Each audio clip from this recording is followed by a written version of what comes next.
రానుంది.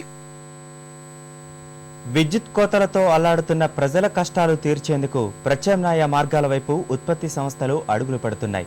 తీవ్ర సంక్షోభ నేపథ్యంలో జియో విద్యుత్ ఒయాసిస్లా ఉపయోగపడుతుందని శాస్త్రవేత్తలు స్పష్టం చేస్తున్నారు.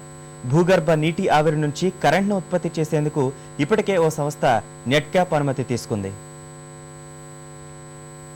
విద్యుత్ సంక్షోభంతో జనం ఉక్కిరిబిక్కిరవుతున్నారు. డిమాండ్ కు సరిపడా థర్మల్, జల విద్యుత్ ఉత్పత్తి లేకపోవడం సమస్యను మరింత తీవ్రం చేస్తోంది.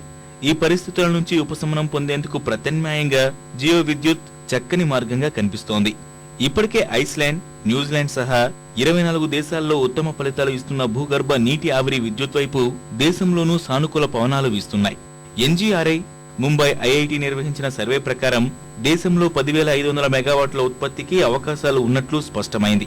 ఈ విద్యుత్ ఉత్పత్తి ప్రక్రియలో భూగర్భంలో ఉష్ణజలాలను గుర్తించి 2 నుంచి 3 కిలోమీటర్ల గొట్టపు బావి తవ్వుతారు. దీని ద్వారా బయటకు ఉబికి వచ్చిన వేడి నీటి ఆవిరిని నేరుగా టర్బైన్లకు తాకేలా ఏర్పాటు చేసి కరెంటును ఉత్పత్తి చేస్తారు.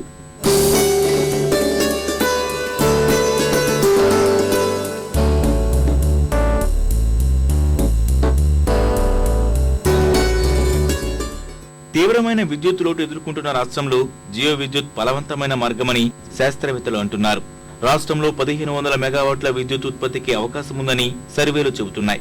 ఖమ్మం జిల్లా భద్రాచలం, పర్ణశాల, అశ్వారావుపేట, పశ్చిమ గోదావరి జిల్లాలో జియో విద్యుత్ ఉత్పత్తికి అనుకూలంగా ఉన్నట్లు పరిశోధనల్లో తేలింది.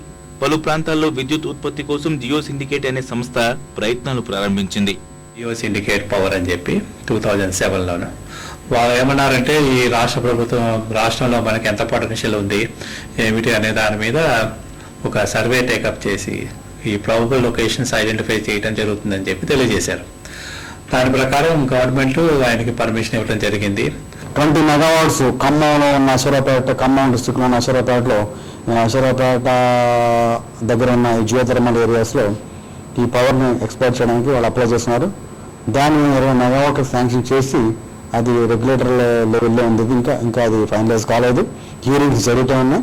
ఈ పద్ధతి వ్యయంతో కూడుకున్నదైనా తరిగిపోతున్న సంప్రదాయ వనరులను దృష్టిలో ఉంచుకుని జియో విద్యుత్ ఉత్పత్తి అత్యవసరమని శాస్త్రవేత్తలు స్పష్టం చేస్తున్నారు.